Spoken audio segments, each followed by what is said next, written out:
I never believed in ghosts, at least not until I set foot inside the abandoned Willow Ridge Asylum.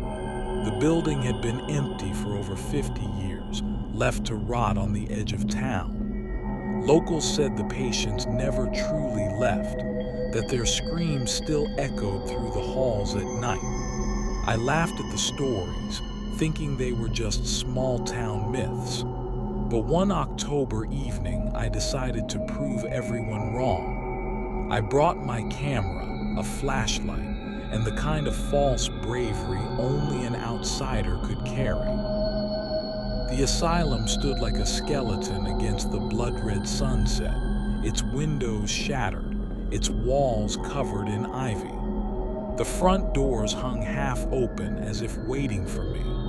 The moment I stepped inside, the air grew heavy. Dust choked my lungs, and a stench of mold and something metallic, like old blood, lingered in the corridors. The silence was unbearable. Every step I took echoed too loudly, like I was disturbing something that wanted to stay forgotten. My flashlight beam shook across peeling paint and broken wheelchairs.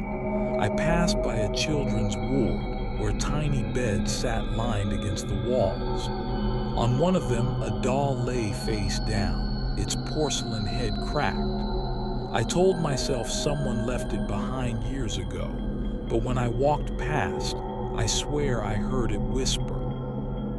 I forced myself deeper into the asylum. Patient files were scattered on the floor, their pages yellowed and brittle. Each folder carried a name, a face, a story of madness and pain. But one folder caught my eye. It was newer than the rest, the paper less faded. When I opened it, my stomach dropped.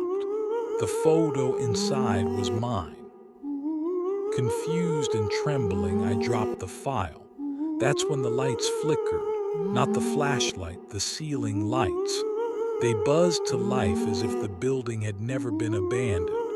For a moment, the asylum looked alive again. I saw shadows moving behind glass windows, figures packing the halls, wheelchairs rolling on their own. I blinked hard and the lights went out. Darkness swallowed everything. Then came the sound. A woman crying, soft, broken sobs echoing through the hall. I followed the noise, though every part of me screamed not to. It led me to the basement stairs. The crying grew louder with each step down, and the air grew colder until I could see my breath.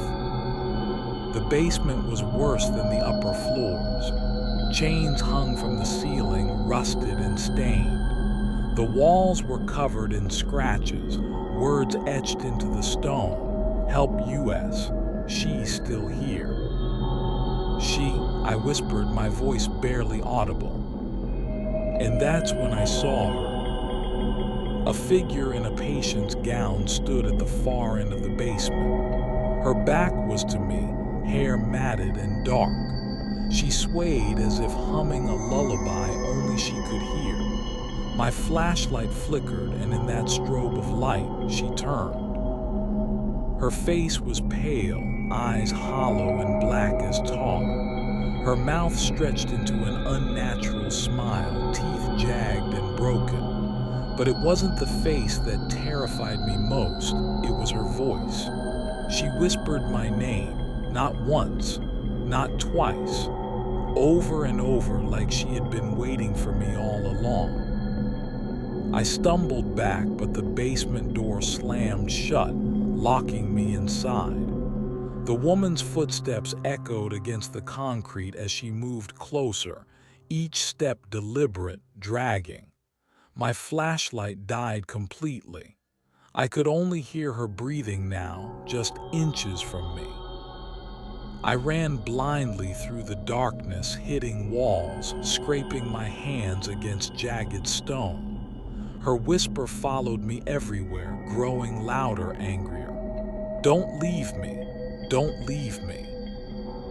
Finally, I saw a faint light ahead, a broken window.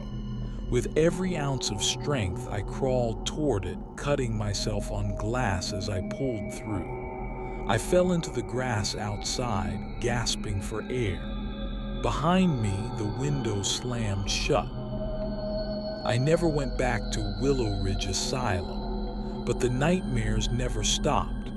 Some nights, I wake to the sound of crying in my own house, and sometimes I hear my name whispered from the dark corner of my bedroom. I used to believe I escaped that asylum, but now I'm not so sure. Maybe, just maybe, it followed me home. Friends, if you enjoy chilling horror stories like this, make sure to subscribe to our channel for more terrifying tales. Thank you.